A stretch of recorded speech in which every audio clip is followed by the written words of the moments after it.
It's time for SPG. As in, Super Pagganern Secret Files. Lumabas ako ng hotel nang nakabrief.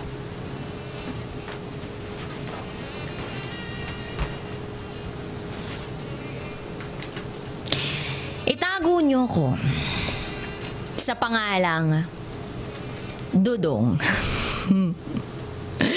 At ito ang aking SPG. As in, Super Pagganern Secret File. Meron akong tropa. Inaya niya ako na magbar dyan banda sa Malate. At dyan ko din nakilala si Dayan. Dayan. Hindi niya tunay na pangalan. Ay na nga. Nagkainuman. Tapos, medyo nagkaroon na ako ng tama. Kaya naman, parang mas nagiging hyper ako. At habang tumatagal, habang pinagmamasdan ko si Dayan, mas lalo siyang gumaganda. Makinis, maputi, malaki ang hinaharap, at matambok din ang nakaraan. Sa pangalan ko ang Dodong, tsak na tsak talaga. Dodong guling ito.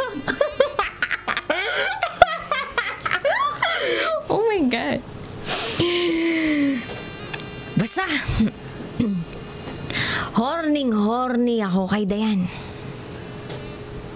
Hanggang sa nagpaalam ito na mag-CCR sandali. Kaya sinundan ko siya.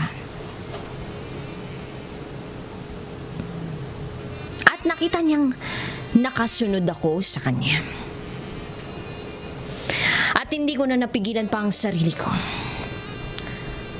Doon ay inaya ko siya na gawin ang bagay na hindi dapat naming gawin. Pero hindi ito pumayag. Kasi, baka daw may makakita na iba. Kaya sumang-ayon na lang ako. Bigo ang Dodong. Pero the next day, pumunta na naman kami dun sa bar na yun. Nakita ko na naman si Dayan. Ayun, ganun pa din. Naka-off shoulder siya. Tapos, nakapalda na medyo hapit.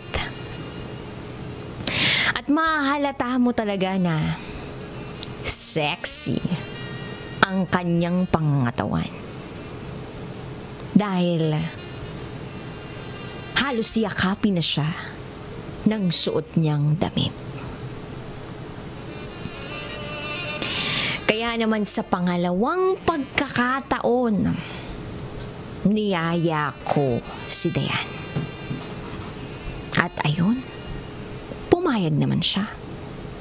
Basta daw sa isang kondisyon. Mag-concentrate lang daw ako sa Mount Everest niya. At wala daw kaming magiging problema. Sabi ko sa isip-isip ko, ayos! Pipigain ko yun. At sabik na sabik ako sa kanya. Kaya naman dumiretso kami kung saan may malapit na mini hotel. At ayun na nga, pagpasok namin sa kwarto, hinubad ko agad ang damit ko, pati pantalon ko. Bali ang natira na lang na suot-suot ko ay brief. Oo, naka-brief na lang ako. At mas nanlaki yung mga mata ko dahil nakita ko na hinubad ni Dayan ang kanyang off-shoulders.